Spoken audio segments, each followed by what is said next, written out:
நீங்கள் கடலூரில் வந்திருக்கீங்க. கடலூரில் குறிஞ்சிப்பாடி, உள்ளஞ்சாவடி,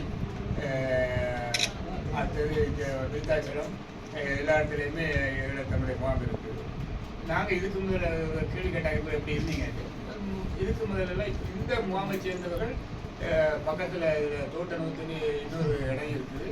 அது வந்து வாடகை கொடுத்து தான், தனியாக வாடகை கொடுத்து தான் 30 வருஷமா வந்து வாடகை கொடுத்து தான் இருக்காங்க. 84லேருந்து 83 வந்துட்டாங்க. அப்போ இருந்து வந்து அந்த இடம் வந்து லீஸுக்கு எடுத்து வாடகைக்கு தான் வந்து அடிநூத்து முகாமாக இருக்கணும், இங்கே தோட்டநூத்து முகாம் மேட்டூருக்கு தான் இருந்துச்சு. அதே மாதிரி வேம்பார் ஊட்டி இருந்தாலும் ப்ரைவேட் இடத்துல அப்போ வந்து சும்மா எல்லாமே காலி இடமா இருந்துச்சு. அப்போ வந்து அவங்க லீஸுக்கு எடுத்து அப்போ வந்து 900 ரூபாய்க்கு கொடுத்தாங்க. 3 ஏக்கர் அடிநூறு 3 ஏக்கர். அதெல்லாம் வந்து 900 ரூபாய்க்கு தான் வாடகை எடுத்துருந்தாங்க. அவங்க திரும்ப வந்து அவங்களாம் டாக்டர் பெரிய பெரிய ஆளுங்க திரும்ப கோர்ட்டுக்கு போய் காய்ச்சல் நெசெல்லாம் போட்டு இது பண்ணி கட்டாம இதெல்லாம் வந்து அதுக்கு முன்னாடி தான் வந்து இப்போ கவர்மெண்ட்டுக்கு இதை அனுப்பி ப்ரொபோசல் அனுப்பி அப்புறம் இப்போ இந்த கவர்மெண்ட் வந்ததுக்கு முன்னாடி தான் வந்து கொஞ்சம் உங்களுக்கு அப்படிங்கிற மாதிரி நம்ம முதல்வர் வந்து மேலே அக்கறை எடுத்து அவங்களுக்காக வந்து இதை பண்ணியிருக்காங்க. இதுதான் தமிழ்நாட்டிலே ஃபஸ்ட்டு ப்ராஜெக்ட். சார் எல்லாரும் குடும்ப அட்டை வாங்கி வச்சிருக்காங்களாங்க? ரேஷன் கார்டு வந்துங்க, ரேஷன் கார்டு வந்து இவங்களுக்குலாம் அவனா வந்து சிவில் சப்ளைலேருந்து அவங்க வந்துடுவாங்க. இவங்களுக்குன்னு தனி தாசில்தார், தனி விங்கு, தனி விங்கு. ஆமாம், தனி விங்கு. அவங்க குடும்ப அவங்க வந்து இங்கே வந்துடுவாங்க. வாரத்துக்குள்ளே 10 நாளைக்குள்ளே வருவாங்க. இங்கே வந்து இவங்க எல்லாமே சப்ளை பண்ணிட்டாங்க. இது பூரா அவங்க தான் கொண்டு வந்து இது பண்ணி வச்சிருக்காங்க. இவங்களுக்கு தரது வாயா இல்லை, இவங்க குழு இருக்கலாம் மேடம். குழுவுக்கு அவங்களுக்கு வந்துடும், அவங்களுக்கு எல்லாமே வந்துடும். இப்போ மகளிர் உரிமைக்கு அது இப்போ இப்போ இப்போ மன்னிச்சது நமக்குள்ள மாதிரியே இவங்களும் கிடைக்கும். இப்போ மன்னிச்சது இருக்கிறாங்க. அதுக்குரிய இது முன்னாடி தொடங்கும் போது இது கவர்ந்து எடுக்கப்படல. இவங்களை போல பெரியவங்க பெரிய நம்ம மக்கள் இருக்கிற முகாமில் இருக்கிற மக்கள் எழுதி வெளியில் இருக்கிற நமக்கு விரும்பிய அரசு அதிகாரிகள் உங்களை மாதிரி நல்ல உறவை வளர்க்கக்கூடியவர்கள் இவங்களும் நம்ம மக்கள் தான் சொல்லி எழுதி அதை பிரச்சனை எடுத்து இப்போ அந்த உரிமை தொகை வர்றதுக்கு ஏற்பாடு பண்ணிட்டாங்க. எல்லாருக்கும் ஆதார் அட்டை இருக்குது. ஆனால் அது இலங்கை மறுவாழ்வு முகாம் அந்த இதோட இருக்கும். அதை நாங்கள் எல்லாத்துக்கும் பயன்படுத்துகிறோம். ஆனால் சில இதுகளுக்கு அது எங்களுக்கு அது பொருந்தாது. எங்களை இருக்குது அது நாங்கள் இருக்கிற இடத்துக்கு ஒரு ஆதாரமாக ஆதார் அட்டை இருக்குது. ஆனால் ஆதார் வந்து இருக்குங்க, அது வந்து இருக்குது. ரேஷன் கார்டு வந்து இருக்குது. அதாவது சிவில் சப்ளைல அவங்க மெயின்டைன் பண்ணுறாங்க. ஓட்டுரிமை இருக்கா உங்களுக்கு?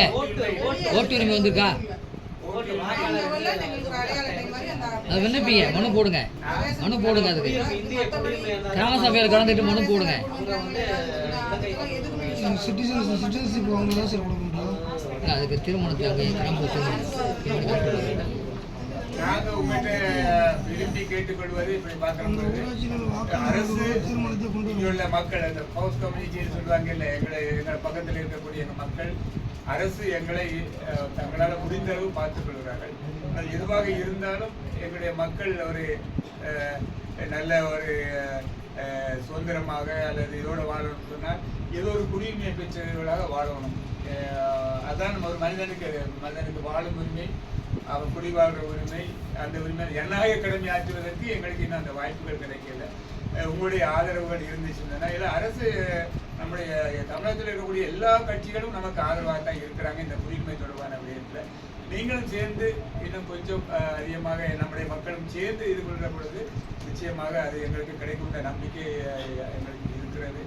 யாரெல்லாம் விரும்புகிறார்களோ அவர்கள் இந்த நாட்டின் பிரஜையாக வாழ்வதற்கு அவர்களுக்கு அந்த உரிமையை பெற்றுக் கொடுத்தால் நன்றாக. ஏன்னா 30-33 வருஷம் ஆச்சு. ஒரு இப்போ நாங்கள் ஓலை குடிசைகளில் வாழ்ந்து கொண்டிருந்தோம். இப்போ கொஞ்சம் கட்டிடம் உள்ள இடத்துக்கு நாங்கள் மாறி இருக்கிறோம்.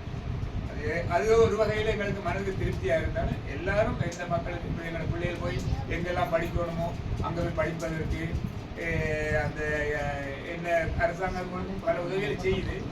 இன்னும் மேம்பட்ட உதவிகள் பெறுவதற்கு ஒரு குடியுரிமை இருந்த மக்களாக இருந்தால் தான் நல்லா இருக்கும். அது நீங்கள் வந்து ஜனநாயக முறையெல்லாம் கேட்க சொல்கிறோம் போல, அது வாழும் உரிமைக்காக தான் கேட்க சொல்லவில்லை. வேறு எந்த அடிப்படையிலையும் அந்த ஆதங்கம் இல்லை. அது நம்முடைய இப்போ இருக்கக்கூடிய மாண்பு முதலமைச்சரை பார்த்து அதுக்கு இதெல்லாம் கொடுத்துருக்காங்க. கடிதம் எல்லாம் இதெல்லாம் அறிக்கையெல்லாம் கொடுத்துருக்காங்க. அந்த குடியுரிமை சம்பந்தமாக கொடுத்துருக்காங்க. வர்றாங்க. அவங்களும் பாராளுமன்றத்தில் பேசுகிறாங்க. இந்த முறை அவங்களுடைய மேனிஃபெஸ்டோவில் அவங்களுடைய அந்த தேர்தல் இதுலேயும் அதை கொண்டு போகிறதுக்கு எங்களுடைய வேலைகளை திட்டங்களை நாங்கள் படித்திருக்கிறோம். இந்த சூழ்நிலையில அதை கேட்கலாம்.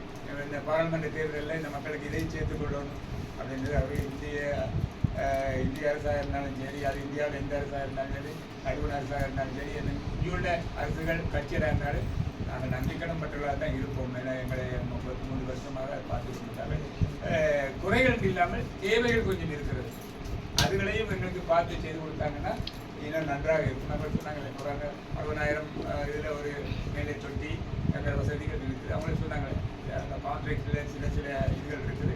அது இப்போ இருக்கக்கூடிய மாவட்ட அமைச்சர்கள் இவங்கெல்லாம் பேசினாங்கன்னு சொல்லி அதெல்லாம் கொஞ்சம் சரி பண்ணி தான் வர்றாங்க. ஆனால் மக்களுடைய